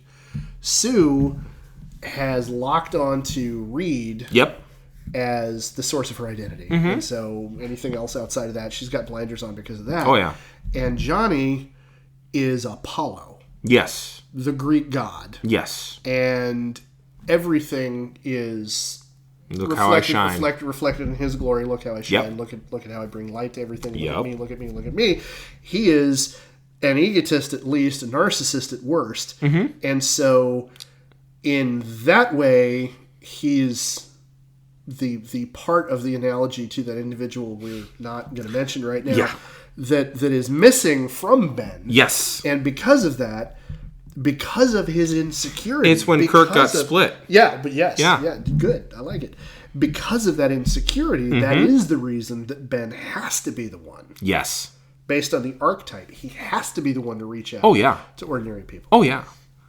And when you have the one who looks like a monster reaching out to ordinary people, it's kind of like when you grow up, and I know you and I grew up very differently, partly just because of our height. Yeah. I grew up, I was always one of the tallest, right? And I'm not particularly tall. I'm only 6 feet tall. Yeah. But I've been 6 feet tall since I was 13. I learned to be a gentle giant pretty early on, you know? And I'm Bishop would be able to share. Yeah, and I'm shocked about at how much bigger I am than people. Like, I'll see a picture, I'm like, oh my God, I dwarf you. You know, that kind of thing. Oh, yeah. But you learn to be a gentle giant when you are so much larger, and he has to do that. Yeah. He found a partner who valued him for the sweet and tender self that he keeps painfully locked away. Under the crusty, invulnerable exterior. He's a very vulnerable, loving person. Yeah. Interesting thing about the thing Okay. is that Reed Richards badgers him into using his training to fly them all into space. Yes. When he does this, Ben Grimm ends up disfigured and freakish, way beyond anyone else. As a result of this, he is disabled from being able to do the things that he was once very skilled at. Yeah, because his big rocky His fingers. giant Mickey Mouse fingers, Mickey by Mouse the way. Yeah. hands, yeah. Okay. Oh, yeah. Yeah. Yeah, you're right. Yeah. Yeah. He is cartoonish. He is grotesque. Yes, he's the most obviously grotesque of the Right. bunch. And yet, personality-wise, he's the least. He nurses a grudge against Reed for that, by the way. Rightly so, quite honestly. Forever. But their relationship is now trauma bonded in guilt, Yeah. antagonism, Yeah. patronism, and a lack of acceptance. Reed never stops trying to find a way to reverse what has happened to his friend, and Ben never really accepts what's happened to him. Now, I'm just going to point that out into the larger milieu of that, and it's the professional man feels a noblesse oblige responsibility to the working man that he stepped on to get to where he is. Or that he manipulated or exploited. Yeah. What I'm looking for is exploited. And the working man forever resents the egghead. Yeah. Oh, and Jesus. they are locked Yeah. in a struggle that is the foundation of their relationship. Yeah. It's also not too different from Frankenstein's monster. No. In the book. In the book. Who dresses the doctor down for creating him. Yeah. Flat out goes after him and tells the doctor, build me a woman. Yeah. Things grotesqueness is comical. Like I said, he has Mickey Mouse hands, right? Overly sized feet, giant brow. He's overly wide. He's squat. He dresses in a blue diaper. He's infantilized in all sorts of ways. Johnny antagonizes him in the ways that a sibling would. He's the same age as Richards, but he's treated as a kid. He and Johnny absolutely represent opposing forces, and I'll get to Johnny in a second. Squabbling siblings, obviously. And the two parts of white America who are the least important politically in the 1960s. The common working man and the teenager. And youth. Yes. The Utes. The Utes. Now, Yeah. Johnny Storm. Kid brother of Susan Storm. Later Susan Storm Richards. The antagonist of Ben Grimm. The only miner to be shot into space to beat commies who wasn't a chimpanzee. Or a dog. Yeah, true. Well, no, the Soviets were the ones Yeah. that shot the dog. So Strelka, the dog was shot to defeat the capitalists. But anyway. He is a hot-headed teenager. Literally. Yes. Yeah. He's the Human Torch. Yes. Now, he is not original. Because what teenager is. He's borrowing from the 1940s android character. Marvel redid it with a teenage hot rodder at the helm instead. He is grotesque in the extreme. When he activates his power, he is on fire. He's either a cute ladies' man who represents the ideal 1960s teenager, okay, really into cars, could have easily been a background character in American Graffiti. Yeah. Or he's engulfed in flames. So you think there's an aspect of adult terror of teenagers involved there? Yeah, well, also the power of lust, which I don't think separates from that adult terror, by the way. Not at all. And the thing is, Johnny, in early issues, he has premature ejaculation issues with his fire. Yes. Straight up does. He gets too excited. He gets too worked up. Too and hot. Catches fire. Yep. Yeah. And then it burns out quickly, and he's exhausted afterwards. And there's always like steam coming off of him. Yeah. So. Wow. I mean, I don't know how you do it, but allegory. you're doing it wrong if there's not steam coming off you. Well, you know. So, eventually he controls it more finely. He figures out how to edge. To make it last longer. But in the beginning, it's an on and off switch. Yeah. So, he gets the coolest, most powerful seeming power for kids, though. Like, how cool. He's the only one that flies on his own power. On his own, yeah. Classic superhero trope, right? He's the fastest. He's obviously the most offense-oriented, right? He can light shit on fire. And he's the light of the future. Oh. Talk about your Symbolism, Apollo. all Right? Yeah, Apollo, definitely. He's also got the greatest potential for spreading disaster with his power wherever he goes. Hence your... Yeah. Like you were saying.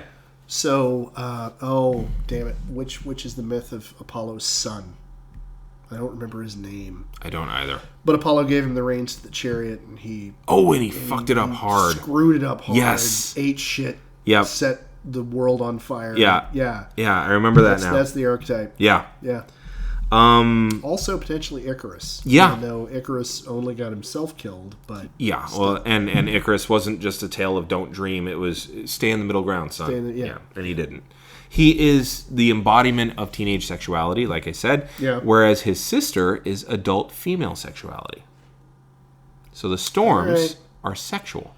Okay. They are sexual archetypes.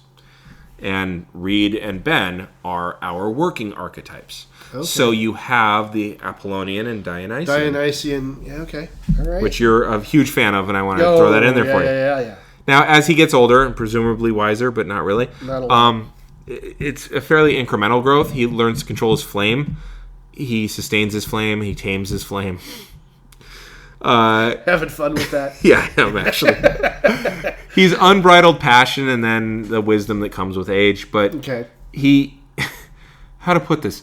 He doesn't grow much beyond that. He is the character in D&D that only cares about his combat abilities and never develops anything. He's a barbarian. Any other skills. Yeah.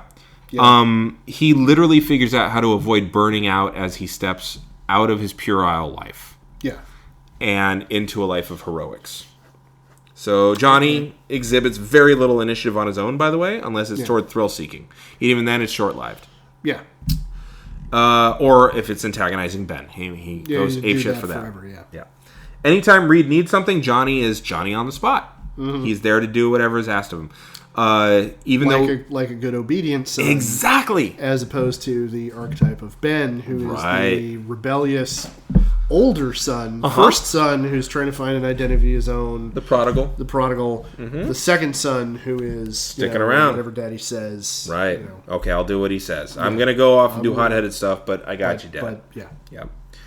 Henry V, by the way. Yeah. Oh, yeah. Very much Henry V. At least as depicted by Shakespeare. Or Hotspur. It could be Hotspur. Yeah.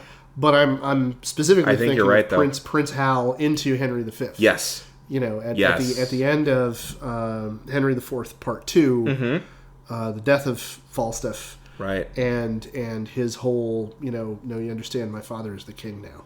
Right. I can't be hanging out with you people anymore. Right. Yeah. I have to go turn into Kenneth Branagh. I have to go be the dutiful son. Yeah. Yeah. Very much that kind of thing. Yeah. So there you go. It's growing from teenagehood to draft age. Yeah. Oh, Jesus. Johnny blazes with frenetic energy, and he is the personification of a dutiful son, like you said. And he knows that Daddy knows best. Yes. And that's how we get to him being an idealized teenager. Right. Because at the end of the day, whatever trouble he winds up getting into... He will toe the line. He will toe the line when Yes. told to by Papa, whereas Ben is likely to throw the finger since, He's only only has got the the middle 3, one yeah. and walk away. He also recognizes that Reed is the force of order, and he will help him corral the chaos. And ultimately, he's Apollonian in nature. Who, Reed? Well, his character. Yeah. His drives, Johnny. Oh. Ultimately, his drives are ultimately Apollonian. Yes. He strives to be Apollonian. Yes. Despite leaning in the direction of chaos, Dionysus. He is, when I was a child, I had childish things. Yes. He is that. Oh, perfect. He just does it all in one issue, every issue. Every issue. Or every other issue. Sometimes they don't focus on him enough. But for him to do that. That's true. And that's the thing, is he can step off, but then when he shows up, you're like, oh yeah, guy's on fire. Cool. All right, bitchin'. And the other 3 of the 4, he can be normal, or he can use his power. Yeah. That's the thing. In using their powers, they are grotesque. Like his sister, he uses his power. His self disappears into the grotesque form. His face is no longer distinguishable. Exactly. His. I mean, we can kind of sometimes you can see his fingers. Yeah, but he's most substanceless. Of the time, he's a element, an artist's mannequin covered in flames. Yeah, and I'm going to get into the elements too. Okay. He like his sister and his eventual brother-in-law, he passes for normal, like I said. Yeah. When he doesn't, like the 2 of them, he can hide with the rest of society if he exercises restraint against that which makes him different. Oh man. Getting the hit in on 60s conformity. He is the one that the country would send off to fight in Vietnam shortly enough. Yeah. He is the brightest, the most hopeful, the youngest, and the most dutiful. Wow. They do it to save Cold War anxious America from its own anxieties. Wow. There's your Johnny Storm. And there's not much on him because there's not much to him. Yeah. Now let's talk about the number 4. All right. They are the Fantastic Four. This was not an accident. So many things revolve around the number 4 in our culture. Here's just a few. The 4 elements. Yeah. Obviously, the most easy to explain, right? Look at your team exhibiting their powers. The thing is... All right, okay. Yep. Earth Yep. for the thing. Yep. Fire, obviously, Johnny Storm. Yep. Water, Reed Richards. Yep. Be water, my friends. Yep. And air, Sue Invisible. Richards, invisible. There you go. Okay. As such, they take on those qualities and their personalities pretty quickly, too. Mr. Fantastic's ability to flow around a problem. Yes. Invisible Woman's ability to be ever-present but never seen. Yes. Human Torch is literally fire. Yeah. and his but he also flares up with a temper. Yeah, his choleric character, choleric temper, and Ben Grimm's, stolid, crankish. He's the conscience too. Yeah, yes. He is grounding them. Yes, the number of times Ben Grimm has looked at Reed Richards and gone, "No, that's one, that's a bad idea." Yeah. 2, if it weren't a bad idea, it's immoral, unethical, and probably fattening. Yeah. And 3, because I only have the third finger. Because I only have the third finger. Fuck you. Yeah. So okay. You know this better than I. All right. They're the 4 humors. Yes. Which are tied to the 4 elements. Right. Johnny Storm is yellow bile. Johnny Storm is fire, yellow bile, collar. Mm-hmm. Hot-tempered, tends toward impulsiveness. Extroverted, ambitious. Very extroverted. Very has ambitious, no direction, just kind of... No impulse control, no direction. Sees what's in front of him only. Michelangelo of the Turtles. Yes, there you go. Yeah. Samantha of Sex and the City. Yes, you've watched that episode of Cracked, the After Hours. Yeah, it's fun. Dark. Yeah, that's a good one. Yeah, By the way, it's a classic one. I'm going to stick to the Teenage Mutant Ninja Turtles because that's my area of expertise. Well, yeah. And then Sue is air, blood. Yep. Sanguine character. Enthusiastic. Social. Wants to be part of the crowd. Cheerful, Everyone generally cheerful. Mm-hmm. Everyone wants to listen to her when she speaks up with passion. Yes. And then Reed is phlegmatic. Yep. And boy is he ever. The wet sweat sock on a shower rod of any social situation. He is the drip. Yep. In any particular party. He's easygoing, but much in his own world. He's just totally easygoing because he doesn't care. Right. So it's the dark side of the easygoing there. Doesn't show much emotion. Good at analysis. Is restrained. Good at analysis. Very flexible. And then, of course, we have the melancholic temper. Black bile. Ben Grimm. A.k.a. Saturnine. Ben Grimm. Very set in his ways. Very stolid. Very... brooding. Deep feeler. Deep feeler. Melancholic. I mean, that's we use surprisingly, the word to this day because he is struck by melancholy on a regular basis. Tries to avoid crowds. Introverted. Deep thinker, though. Surprisingly very, very deep thinker. You wouldn't think it from his vocabulary or his chosen idiom, but a very deep thinker. And actually, Reed calls him out on that a few times. He's like, quit acting stupid. Stop acting You were dumb. an astronaut. Yeah, you were an astronaut. You know better than that. Yeah. He also interacts in an agitating manner toward phlegm. Yes. So. Good point. Now, again, the number 4, right? Yeah. So here's the thing, though. The real thesis of this podcast is that the Fantastic Four are a critique of the staid, homogenous American middle-class 1960s culture during the Cold War. Okay. They are what happens when you don't think. When you are just blindly loyal to a government and a society that is edging closer and closer to its own destruction. They're a grotesque version of America in the 1960s. Their very grotesqueness was a result of their insistence on having to beat their ideological enemy physically. Their formation as a nuclear family in the nuclear age is due largely to the fact that they're trauma bonded together forever.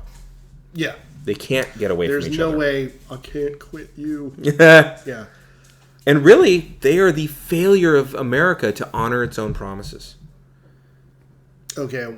The number 4? Yeah. For freedom speech.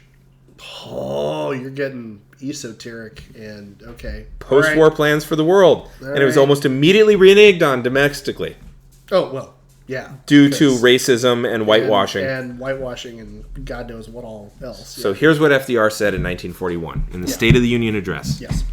See, he was allowed to have it there because he didn't shut down the government. We're not talking about that guy. Yeah, and he also put people into camps. Yeah. So... Yeah. In the future days which we seek to make secure, we look forward to a world founded upon 4 essential human freedoms. The first is freedom of speech and expression everywhere in the world. The second is freedom of every person to worship God in his own way everywhere in the world. The third is freedom from want, which translates into world terms, meaning economic understanding which will secure to every nation a healthy peacetime life for its inhabitants everywhere in the world. The fourth is the freedom from fear, which, translated into world terms, means a worldwide reduction of armaments to such a point and in such a thorough fashion that no nation will be in a position to commit an act of physical aggression toward any neighbor anywhere in the world. That is no vision of a distant millennium. It is a definite basis for a kind of world attainable in our own time and generation. That kind of world is the very antithesis of the so-called New Order of Tyranny, which the dictators seek to create with the crash of a bomb. To that new order, we oppose the greater conception, the moral order. A good society is able to face schemes of world domination and foreign revolutions alike without fear. That was 1941, 20 years later. Yeah, well, it was 1941. I think what FDR didn't have in front of him when he drafted that. Mm-hmm. I don't know if in his defense is the right way to put this, but the freedom from fear part, mm-hmm. he could not have foreseen the extent to which the development and the use mm-hmm. of nuclear weapons, mm-hmm. like the truly super weapons, like truly, Bhagavad Gita, I am become death, destroyer of worlds. Like we drop one bomb and we destroy a city with one bomb. Right. that was not. I mean, the program was underway, but they were nowhere near actually building anything yet in 41. True. And so he could not have foreseen the extent to which that would completely change the dynamic between nation states. True. And especially between the United States and the Soviet Union, because the way the course of the war operated had a huge impact on the extent to which the Soviets were going to be perceived as any kind of a threat. True. And so it's a beautiful speech. It's one of my favorite speeches out of American history. But I think the idealism expressed in it ran headlong into a brick wall of some realities that made that really hard to be achievable. It almost fits better after World War I. It's like he was thinking World War I terms. What military historians always say is everybody fights the last war. That's true. And that's exactly what happened at the beginning of World War I. Oh, absolutely. Maginot Line was a perfect example of that. The French were like, "Oh, you want a trench line, motherfucker? We got a trench line." Right. And the Germans went, "Yeah, that's great. We developed tanks at the end of the last war. You may remember that. You used them on us. Right. Hey, we figured out how to make them a lot faster." Well, and if you go back even further, you get World War I. It's like, oh my God, like what was their huge weapon there? It was gas. And the whole point of gas was to shorten the war. Yeah. Because it would be so terrible that no one would use it, which is exactly the same logic that wound up every new weapon. Yeah, well, yes, and the machine gun. Yes. And the widespread use of the machine gun. Everybody went into World War I with Napoleonic tactics. Right. They were fighting the U.S. Civil War. Yes.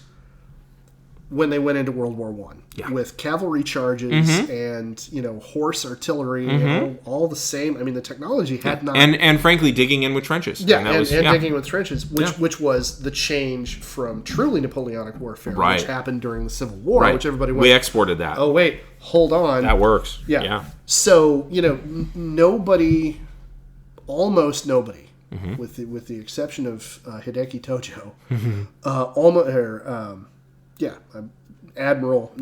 Yamamoto. With the exception of Yamamoto, almost nobody ever sees what the next war is going to look like. That's true. Clearly. That's very true. They always wind up viewing it through the lens of the last one. And that's not just generals, that's politicians. That's humans. I think that's people. Yeah. And I think that's where FDR was coming from with that speech. Absolutely. And Absolutely. And the thing is, it still set a tone. Oh, yeah. And it made a promise. Yes. That America reneged on. Yeah. And I think the Fantastic Four represent that reneging. That we have this ideal. Mm-hmm. And this is what we can't get it. Well, not just we can't get it. In our attempt to get it, we have perverted ourselves. In our attempt to get it, we have not only fallen short of the mark, but we have become something grotesque. We have become something that is not in line with the goal we want to achieve. Richards is like, I want to get into space. I want to get to the moon. I want to be the heroic, space conqueror. And look what it did to my family. And look what it does to everybody. Yeah. Yeah. Look what it does to me. Well, and the Fantastic Four are forever striving for those goals too, by the way. And they're often using the Skrulls and Doctor Doom and others to serve as a foil to that. Yeah. Ultimately, when they succeed in the first three for themselves, they fail miserably when it comes to freedom of fear, freedom from fear, and so is America. Yeah. I mean that really your critique is dead on. The 1960s were a terrifying time for Americans. Talk to our parents. Yes. Well, like you said in a previous episode, your mom had nightmares. My mother had nightmares about the Reds. Yeah. And who the hell were the Reds? What were the Reds? She didn't know. And then we were watching shit to scare us more. Yeah. And we were reading about, we're letting little streams out in our comic books. The threats only got more and more existential for the Fantastic Four, by the way. They started by fighting the Mole Man. Yeah. Who also wore purple and green. Okay. And then they moved on to Doctor Doom and the Skrulls and Namor and Galactus. They grew in their threat, and the solutions became more and more frightening to match. Yes, the solutions became more and more frightening, and technological. And the background tech of of their everyday lives. Yes, wound up jumping up and up and up. You know, they have the flying cars that appear, and then they never go away. You know, because we got these whiz bang gadgets that we can use. Why would we ever not use them? Right. You know, and I think additionally, there's an allegory there for the beginnings of Future Shock, which I think is a big part of what we are now dealing with in our generation now. Is in the 1960s was when that acceleration curve of technological growth was beginning. Yeah. And so we see it here, and it didn't reach critical mass and the point where, you know, we have all the problems we have today with people not knowing how to cope with social media, not knowing how to connect anymore with each other because of the stuff that we're doing. Right. You know, and we're now dealing with it having reached a critical mass. I think the ever scaling up issue that you talk about with the Fantastic Four is also prophetic of that. Absolutely. Simultaneously. Well, and there's a backdrop of fear that's increasing. Like the background temperature is just cranking up and up and up and up. Yeah, like there's a lobster in a pot. There's always a grand and brand new threat, the likes of which we've never seen before. Because why else would you buy a comic book? To see them beat the same guy again? Yeah. No, he's got to have a cool weapon, or he's got to go travel in time or something. Yeah. It echoes the growth of nuclear power, though. Yeah. First it was the atomic bomb, then a more powerful version of the atomic bomb, then the hydrogen bomb, then a more powerful version of that, then on and on and on. Different delivery system, different proximity to our shores, different spy attempts, etc. The fear was such a part of our popular culture that in 1961, Twilight Zone had an episode titled The Shelter. Oh, yeah. And my favorite part was the quote with Rod Serling at the end. No moral, no message, no prophetic tract, just a simple statement of fact. For civilization to survive, the human race has to remain civilized. Tonight's very small exercise in logic from the Twilight Zone. You know, Serling... They also explored this again in 62 about fallout shelters, by the way. Yeah. But go on. Yeah, Serling, it's really remarkable. Stephen King, in The Dance Macabre, devotes a lot of ink to talking about Serling and the Twilight Zone. And one of the things he points out is there were times that Serling was able to be really, really cutting.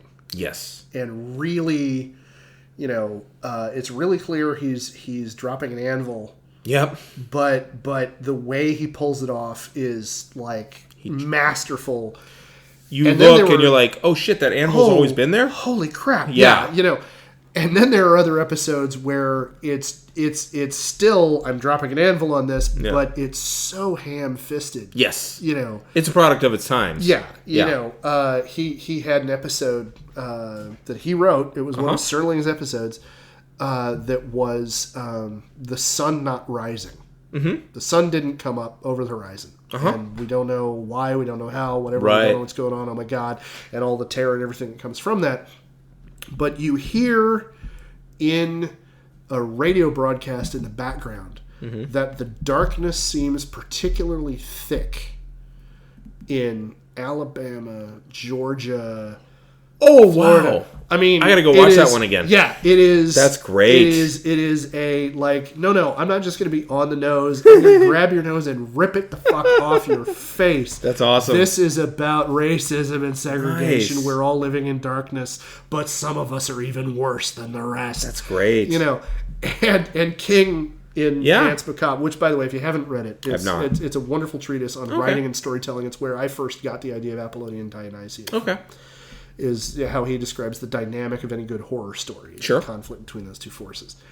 And so, talking about, you know, those fears and those issues. Yeah. Serling was awesome. Yeah. And he always swung for the fences. And he did. Sometimes he knocked it out of the park, and sometimes when he whiffed, he whiffed hard. This is true. So. Yeah. Yeah, we've got episodes we could do on episodes. Lord, yeah. So in the late 1950s and early 1960s, 40% of Americans were seriously considered building fallout shelters. Yeah. Duck and cover drills and film reels were ubiquitous in schools. Yep. The Cuban Missile Crisis happened, which served largely to depress everyone's psyche about the efficacy of fallout shelters. Like, it killed the market. So then they turned them into swimming pools and rec rooms and cellars. Oh, yeah. Yeah. Yeah. And they just accepted that Galactus is going to come someday and eat the planet when he finally feels like it. Yeah. And the fear turns into accepting dread. Which is, what we grew up with. Yeah. One of my high school, I didn't have him as a teacher in high school. He was one of my master teachers later on after I graduated from college. He used to make a joke of the safety information that he was supposed to read to his classes at the beginning of the year. Yes. And, in case of a nuclear attack, and he would always point out, by the way, we are mere miles from a known Soviet target, which was the Miramar Naval Air Station. Oh, okay. Which was 5 miles, if that, from my high school. And he said, so here's the deal. What the drill tells you to do is get under your desk and duck and cover and all this. I know where this is going. What I'm going to do, and you can expect me to do it, is I'm going to stand in the doorway and I'm going to do this. And by the way, I'm flashing the finger. He says, how's that for a message to the future? That was his. There you go. Because you know what? We're going to die. If that happens, duck and cover all you want to. We're close enough that it's not going to make any difference. My dad grew up in duck and cover days, and he flat out said, he's like, as 8-year-olds, and I think I talked about this in previous episode, as 8-year-olds, we even knew that putting your head between your knees was just so you could kiss your ass goodbye. Yeah. Yeah. So the Fantastic Four, not able to protect themselves. Or New York. And therefore that held up the mirror to us. Accidentally. This was not what the authors had in mind. No. But they were not able to protect themselves from the Cold War's greatest disease, unrelenting fear. Okay. It corroded the family's very dynamic, turning suburban middle-class America into a grotesque exercise in frantic normality. Oh, I like that turn of Me phrase. too. Yeah, that's good. And it never quite worked. No. And the Fantastic Four never quite worked. Yeah. And that's the thesis. All right. That's why the Fantastic Four is gross and it works. Yeah. So what do you think? You have convinced me. Go the thing I take away from all that is that when we talk about Tolkien, it's going to be interesting. Yeah. That in kind of a similar way, Tolkien said later in his life that he had a cordial dislike of allegory. Okay. Didn't like the term. He insisted to anybody who listened that he wrote The Lord of the Rings as a fairy story and a mythology for England. Okay. But I blame The Lord of the Rings for my Catholicism because it is, and he admitted that when he looked at the story and then went back and did edits and rewrites, he consciously recognized that there was he said it is a very Catholic story. Right. He looks back at it and goes, "Oh shit, I see where I was coming from. I see what I did. Yeah. Okay, all right, And his definition of the nature of evil. Right. Samwise Gamgee is the perfect Christian. Yeah. All these things. Yeah. He knew they were there. What he said was, I don't like allegory. I prefer to think of, and right now I'm blanking on the term because I've got cold brain, but it's essentially substitution. That you can take one thing and substitute it for another. Oh, okay. And even though he didn't set out to write an allegory, that was not his goal or his intention, he couldn't help but do it. And Kirby and Lee and Ditko when he came on, and all of the other writers and all of the other creators that were involved, the things that we're talking about Reed Richards, just inherent, blatant, oh my God, sexism that to us is as plain as the beards on our faces. Right. It was the water they swam in. It was just that was the way things were, and the archetypes that they were creating. When people create mythical archetypes, it's very rare for them to consciously be creating mythical archetypes. That is a product of the modern era, and Joseph Campbell having said, oh, hey, look, this is how all this stuff works. That's true. And writers looking at that and going, well, crap, now I have an outline. Awesome. Before that, they didn't know from the heroic journey. They didn't, that hadn't been written yet. Right. But these themes. But it always had been. But it always had been. Yeah. And it hadn't a mirror hadn't been held up to it. Right. And so they subconsciously were mirroring. Yeah. Everything that was going on in their own id. Yeah. With all of these things, and so it's fascinating to me. Because I could have read all these stories and I'd have said, oh my God, Reed is such a fucking sexist. Yeah. Oh my God, Ben, step out of it, go see a therapist, figure it out. Yeah. Sue, like I said, I want to wake up, lady, come on. Slap her, wake up, come on. Yeah. You can do so much better than this, for God's sakes. You see a therapist too. Yeah. And Johnny, go jump in a lake. Just sit down, shut up, yeah, kid. For God's sake, because I'm a teacher and teenagers do that to me. But you meathead, knock it off. Yeah. But I wouldn't, until you pointed this out. And this is the reason I've been so excited to hear this one, because you shared this thesis with me months ago. Yeah. And I've been eager to hear about this, because the moment you said it, I went, oh wait. And so, again, it's an issue of now that this mirror has been held up to it, it's obvious. Right. You can't unsee it. Where has that anvil been this whole time? Right. Right. It's been in the house the whole time. And I think that, for me, gets to what's fun about doing these recordings. Yeah. And this is one of those brilliant examples of, like, oh, hey.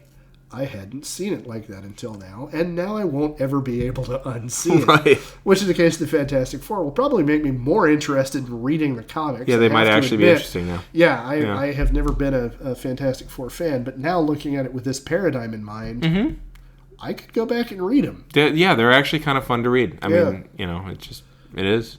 Yeah. I must say that not all of these ideas were my own. Okay. I went out and did the research and found other people who said it way more organized and whatnot. And so there is a hodgepodging that happened there. Oh, yeah. Of various sources. I read someone's, like, I don't know if it was like a master's thesis or just like an end of semester project or something. Okay. But it was a really good literary analysis of it. I don't know the name of the person, but thank you, whoever you were.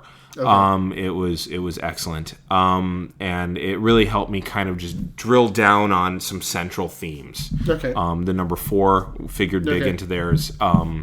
My abilities as an historian enabled me to dig deeper on other things, but it is by no means a Damian Harmony original. Oh yeah, no. At all. So, okay, well, thank you for coming to my TED Talk. Okay. Do you got any books that you want to recommend on our way out? Well, I'm currently reading How the Scots Built the Modern World. Okay. Which is about as culturally jingoistic as you can catch, but it is also fascinating, and I think there are some interesting arguments to be made based on the fact that Scotland started out as the poorest nation in Western Europe, and as part of the United Kingdom, Scots went on to take a leadership role in the world's largest empire. All over the world as engineers, inventors, right, and trailblazers. That's why James Doohan played Scotty. Yeah. So nice.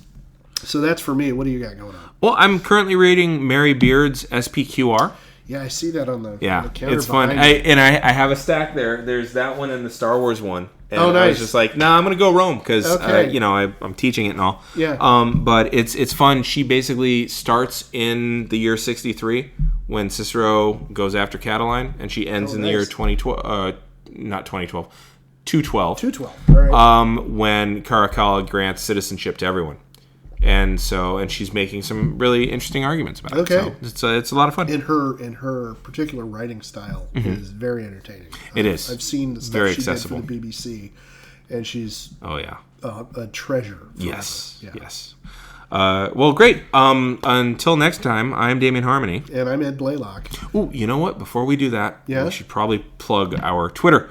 Oh, yes. Yes, so if you have any questions, if you have any critiques, if you think that we were wrong on something, or if you want to post a link to any articles that you're like, hey, that sounds familiar, hit us up at Geek History Time, or you could hit me up at Harmony. And you can hit me up at EH Blaylock. There you go. So, until next time, I'm Damian Harmony. And I'm Ed Blaylock, and keep rolling 20s.